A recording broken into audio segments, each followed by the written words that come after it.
সালে যাত্রা শুরু করে আন্দোলবাড়িয়া কলেজিয়েট স্কুলটি অভূতপূর্ব সাফল্যের ধারা বহন করে চলেছে। স্কুলটি 2022 সালে বৃত্তি পরীক্ষায় অংশগ্রহণ করে শতভাগ শিক্ষার্থী প্রাথমিক বৃত্তি প্রাপ্ত হয়।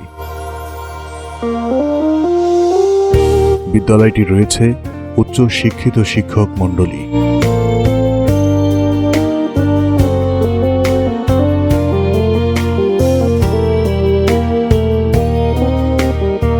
আমি মোহাম্মদ সাইদুর রহমান, প্রধান শিক্ষক, Andolbaria collegiate school, MBA finance and banking, Islami বিশ্ববিদ্যালয়, কুষ্টিয়া।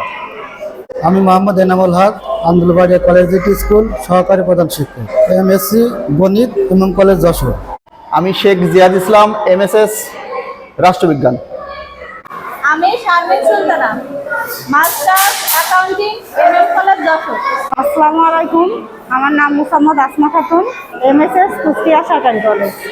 আসসালামু আলাইকুম, আমি মোহাম্মদ আব্দুল সামাদ আজাদ, MSS রাষ্ট্রবিজ্ঞান বিভাগ, সরকারি বাংলা কলেজ, ঢাকা। আমি মোহাম্মদ মৌলানা আনোয়ার হুসাইন, আমি আন্দোলবাড়িয়া কলেজ স্কুলের ধর্মীয় শিক্ষক। আমি কওমি মাদ্রাসা থেকে সর্বোচ্চ ডিগ্রি দাওরায়ে হাদিস সমমান মাস্টার্স। আমি মোহাম্মদ খালিদ হাসান তুহিন, কুষ্টিয়া সরকারি কলেজ থেকে পদার্থবিজ্ঞানে অনার্স এবং মাস্টার্স কমপ্লিট করেছি।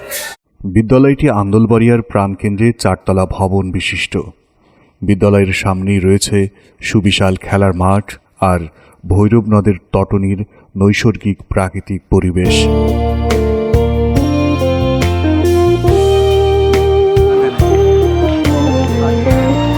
এই মোহনীয় সৌন্দর্যমণ্ডিত পরিবেশে খেলাধুলা ও শরীরচর্চার সুযোগ পায় শিক্ষার্থীরা।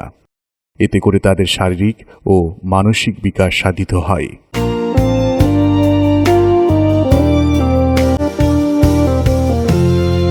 আন্দোলবাড়িয়া কলেজিয়েট স্কুল কর্তৃপক্ষ নিজস্ব উন্নতমানের পরিবহন ব্যবস্থার মাধ্যমে প্রত্যন্ত গ্রামের মেধাবী ছাত্রছাত্রীদের সুশিক্ষার দ্বার সহজীকরণ করেছে।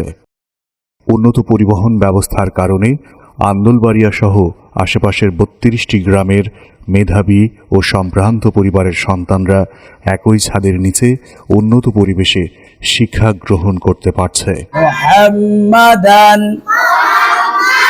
স্কুলটি দৃশ্যত তাদের মিলন মেলায় পরিণত হয়, যেখানে বহির্প্রকাশ ঘটে রুচি, মেধা ও মননের। উন্নত পোশাক পরিচ্ছেদে এ যেন মেধাবীদের বাগানে সদ্য ফোটা মেধাবী ফুল।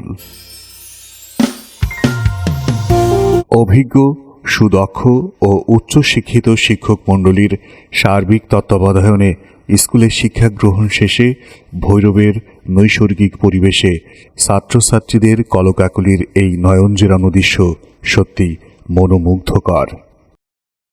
প্রতিদিনকার লেখাপড়া শেষে শিক্ষার্থীদের নিরাপদে যত্ন সহকারে বিদ্যালয়ের নিজস্ব পরিবহন ব্যবস্থার মাধ্যমে পৌঁছে দেওয়া হয় নিজ নিজ গন্তব্যে।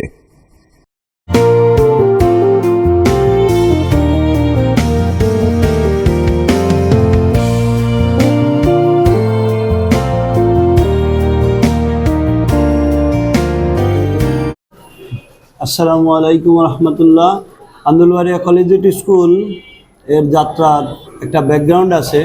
আমরা সকলেই সামাজিক জীব এবং সৃষ্টির শুরু থেকেই সবারই সমাজ এবং এই সমাজের মানুষের জন্য কিছু করার আকাঙ্ক্ষা থেকেই এই আন্দোলবাড়িয়া কলেজিয়েট স্কুলের যাত্রা। আমি মনে করেছিলাম যে আমি একটা হসপিটাল করি, তো হসপিটাল করলে হয়তো সেখানে গুটি কয়েক মানুষ সেবা পেত।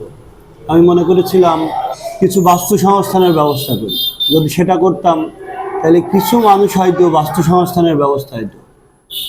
আমি মনে করেছিলাম যে কিছু মানুষকে আমরা উন্নত জীবন ব্যবস্থা করি, কিন্তু সেটা করলে হয়তো কিছু মানুষের উন্নত জীবন ব্যবস্থা হতো। এই সব কিছু মিলিয়েই আমি চিন্তা করলাম যে আমাদের একটা এমন সুন্দর বিদ্যালয় উপহার দিতে হবে যেটা থেকে প্রতি বছরেই অনেক ডক্টর, ইঞ্জিনিয়ার, প্রকৌশলী, সমাজবিদ, পলিটিশিয়ান বের হবে এবং এইখান থেকে তারা লক্ষ লক্ষ মানুষের ভিতরে তাদের সেবা ছড়িয়ে দিতে পারবে। এই উদ্দেশ্যকেই লক্ষ্য করে আমি এই স্কুলটিকে প্রতিষ্ঠা করি এবং আমি আশাবাদী এই স্কুল থেকে একদিন অনেক গুণীজন বের হয়ে এই দেশ, সমাজ, জাতি এবং মানব জাতির কল্যাণ সাধিত করবে। এই আশা ব্যক্ত করে এই স্কুলের পথ চলা এবং এই স্কুলকে নিয়ে আমরা অনেক দূর যেতে চাই ইনশাআল্লাহ। যেহেতু আপনারা জেনে থাকবেন যে এখানে অধিকাংশ বাচ্চাদের, ছোট ছোট বাচ্চাদের পরিবহন করা হতো আলম সাধু চালিত ও ভ্যানে, কিন্তু আমরা সেটাকে পরিবর্তন ঘটিয়ে এখানে আমরা উন্নত মানের হাইস এবং বাসের ব্যবস্থা করি। যদিও এটা অনেক ব্যয়বহুল এবং ব্যয় সাপেক্ষ ব্যাপার এবং এখানে আপনারা জেনে থাকবেন যে কিন্ডারগার্টেন লেভেলের স্কুলগুলোতে ক্লাস 5 পর্যন্ত পাঠদান করার কারণে সর্বোচ্চ এসএসসি, এইচএসসি পাস পর্যন্ত শিক্ষক শিক্ষিকা নিয়োগ দেওয়া হয়, যাদেরকে খুব সামান্য সম্মানী দিলেই চলে। কিন্তু আমরা এটাকে সুদূর প্রসারী পরিকল্পনা এবং যেহেতু আমাদের ফাউন্ডেশন ক্লাস এখানে 1 থেকে 5 পর্যন্ত হয়, এখানেই প্রত্যেক শিক্ষক শিক্ষিকার মেধাবী সম্পন্ন শিক্ষক শিক্ষিকা প্রয়োজন, যেন ফাউন্ডেশনটা ভালো হয়। তারই ধারাবাহিকতায় মাথায় রেখে আমরা এখানে উচ্চশিক্ষিত শিক্ষক শিক্ষিকাকে নিয়োগ দিয়েছি, যাদের সম্মানীয় অনেক বেশি দেওয়া লাগে এবং এই সুন্দরভাবে তাদেরকে বাস এবং মাইক্রোতে সুন্দরভাবে রেখে আসা এবং নিয়ে যাওয়ার জন্য এবং উন্নত ক্যাম্পাসের সুন্দর আধুনিক সকল ব্যবস্থার জন্য এখানে অনেক টাকা খরচ হয় এবং সামনে গ্রীষ্মকাল, সামার সিজন আসার আগেই আমরা পুরো ক্যাম্পাসটি শীতাতন্ত্রিত করার চিন্তা ভাবনাও করছি। এই সব মিলিয়ে এখানের যা ব্যয় তার প্রায় 75% এই প্রতিষ্ঠানের বহন করা লাগে এবং বাদবাকিটা আমরা গার্জেনদের কাছ থেকে নিয়ে থাকি। এই সব মিলিয়ে দুইজনের সমন্বয়ে প্রতিষ্ঠানটি চলছে এবং আশা রাখি যে এভাবে আমরা এগিয়ে যেতে পারব। আমাদের এই বিদ্যালয়টি এখানে শুরু করেছিলাম স্বল্প পরিসরে হলেও এখানকার সফলতা এবং সবার চাহিদার ভিত্তিতে মাথায় রেখে আমরা একটা বহুতল বিশিষ্ট 5 তলা বিশিষ্ট পাশেই প্রায় 36,000 স্কোয়ার ফিটের উপরে নতুন একটা ক্যাম্পাস নির্মাণ করতে চলেছি। তা প্রায় কর্মকাণ্ড শেষের পর্যায়ে এবং আমরা আশা রাখি 2025-26 সাল নাগাদ সেখানে আমরা নতুন ক্যাম্পাস স্থানান্তরিত করতে পারবো। সেটা আমাদেরই আন্দুলবাড়িয়ায় নদীর পাশে এক মনোরম পরিবেশে ক্যাম্পাসটি তৈরি করা হচ্ছে। বর্তমানে আমরা এখানে ক্লাস প্লে থেকে, নার্সারি থেকে আমরা ক্লাস 5 পর্যন্ত, 5ম শ্রেণী পর্যন্ত প্রাথমিক ধাপের শিক্ষা কারিকুলাম চালু করেছি এবং এখানে প্রায় 250 জন স্টুডেন্ট আছে, যা আমাদের জায়গার জন্য সাফিসিয়েন্ট এবং এখানে যারা মেধাবী এবং বিদ্যা অনুরাগী এবং শিক্ষার প্রতি যাদের মনোযোগ আছে ওই ধরনের ছাত্রছাত্রীদের সমাবেশ ঘটানো হয়েছে এবং এখানে শিক্ষক শিক্ষিকা, ড্রাইভার, স্টাফ সব কিছু মিলিয়ে প্রায় 26 জন কর্মচারী কর্মকর্তা নিরলসভাবে শিক্ষার মান উন্নয়নে কাজ করে যাচ্ছে।